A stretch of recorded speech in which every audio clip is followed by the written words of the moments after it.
halkan waa bartamaha degmada Afgoye gaar ahaan halka loo yaqaano xaafadda Carta waxaa ka kacay barqadii duhurnimadii maanta dab xoogan kaas oo la sheegay in uu ka dhalatay koronto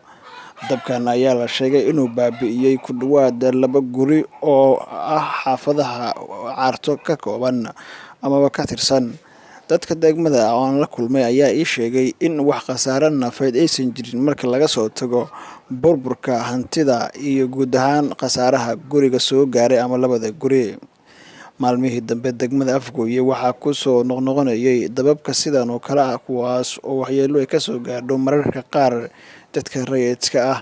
dhawaan ay ahayd markii sidan oo kale degmada Afgoye gaar ahaan suuqa Hilwaaley uu baabi'iyay dab qabsaday dhowr iyo 10